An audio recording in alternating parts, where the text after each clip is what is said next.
Bismillahirrahmanirrahim. Beliau berpegang kepada hadis yang sahih saja, di mana Imam Syafi'i rahimahullah menganggap bahwasanya hadis sahih itu yang hendaknya dijadikan hujjah. Masyhur perkataan beliau yang berkata begini, Pak, idza sahhal haditsu fahuwa madhhabi. Apabila hadis telah sahih,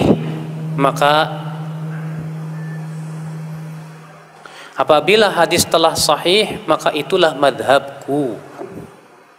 Jadi madhabnya Imam Syafi'i itu apa? Hadis yang sahih. Imam Baihaqi meriwayatkan dengan sanad yang sahih, ya, kepada Imam Syafi'i, bahwa ada seorang muridnya yang bernama Ibn Asad bertanya kepada Imam Syafi'i tentang hadis-hadis ru'yatullah, bahwa Allah nanti akan terlihat di surga. Apa kata Imam Syafi'i rahimahullah? Ya Ibn Asad, hai Ibn Asad, iqdi ilayya, tolong nisbatkan kepada saya, haitu au mittu, baik saya masih hidup atau saya sudah meninggal dunia, anna kulla hadithin sahha, bahwa apabila hadis telah sahih, fa inni aqulu bih wa illam yablugni, maka itu adalah pendapatku walaupun hadis itu belum sampai kepadaku. Apa kata Imam Syafi'i? Hai Ibn Asad, tolong nisbatkan kepada saya bahwa apabila hadis telah sahih, itu adalah pendapatku walaupun hadis itu belum sampai kepadaku. Luar biasa. Imam Syafi'i rahimahullah memberikan kepada kita sebuah manhaj yang agung di dalam memahami agama ini, yaitu untuk berpegang kepada hadis yang sahih. Ya, sampai-sampai Imam Syafi'i mengatakan, walaupun hadis sahih itu tidak sampai kepadaku, itu pendapatku. Itu pendapatku. Masya Allah.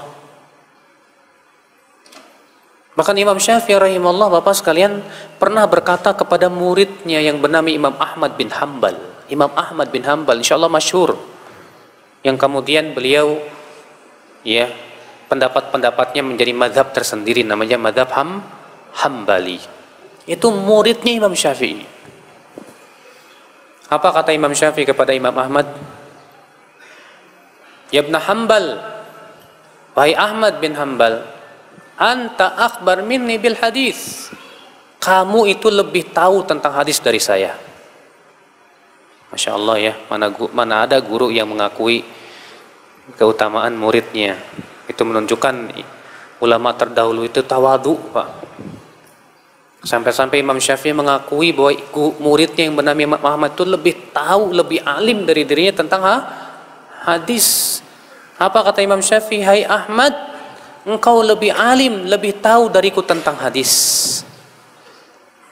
Ya, idza kana al-haditsu sahihan fa akhbirni hatta adhhab ilaih, kufiyan kana au hijazian. Apabila ada hadis telah sahih, hai Ahmad, tolong kabarkan aku, baik itu perawinya dari Kufah ke, dari Hijaz ke, selama dia thiqah sahih, tolong kabarkan aku supaya aku berpendapat dengannya. Masya Allah, Imam Syafi'i rahimahullah, beliau menetapkan bahwa di kita di dalam berakidah apalagi, Pak, ya, berpendapat dalam agama hanya berpegang kepada hadis yang sahih. Hadis sahih itu apa sih, Pak? Hadis sahih apa? Hadis yang memenuhi 5 syarat. Yang pertama, sanadnya bersambung. Yang kedua, perawinya adil. Yang ketiga, perawinya dhabit, menguasai hadis yang ia sampaikan. Yang ketiga lagi. Yang keempat, tidak terdapat padanya cacat, ilat yang bisa merusak kesahihan hadis. Dan yang kelima, tidak terdapat padanya syudzuz, yaitu adanya periwayatan perawi yang menyelisihi periwayatan perawi lain yang lebih thiqah, lebih terpercaya.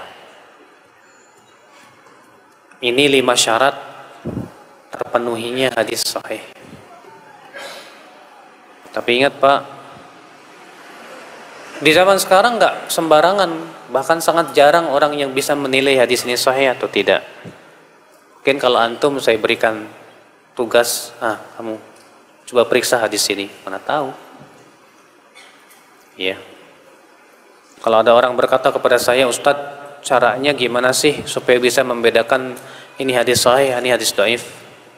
Saya bilang kuliah dulu ke Madinah. Kuliah 4 tahun di fakultas hadis, insya Allah antum bisa. Tapi kalau antum tidak bisa, cukup tanya kepada ahlinya. Allah berfirman, fas'alu ahla dzikri in kuntum la ta'lamun. Tanya ahlinya jika kamu tidak tahu. Ya. Beli buku-buku Syekh Albani misalnya, Syekh Mukbil, yang di situ menyebutkan tentang ini sahih, ini dhaif. Cukup bagi antum untuk taklid saja, karena antum masalahnya tidak menguasai ilmu hadis. Ya.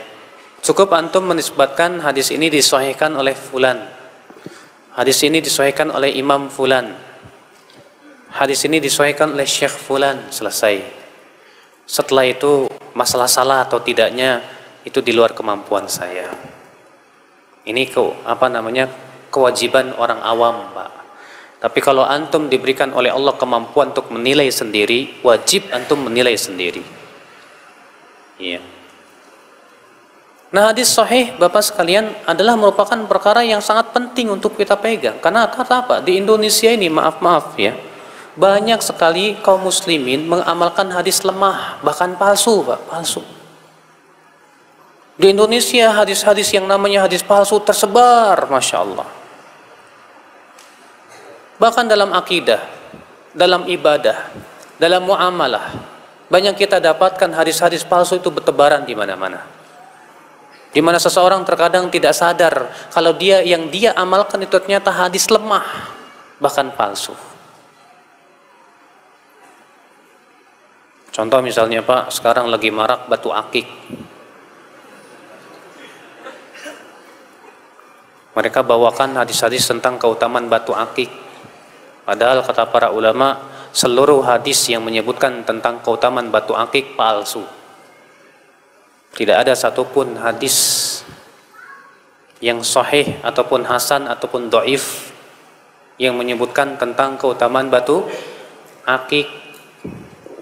Jadi boleh nggak? Ya boleh aja, asal jangan diyakini macam-macam gitu. Kalau salah yang ada di masyarakat terkadang ada keyakinan macam-macam, Pak. Ya, kalau warna hijau berarti begini, kalau warna merah kalau begini. Ini musibah, ini syirik ya akhul Islam, azakumullah.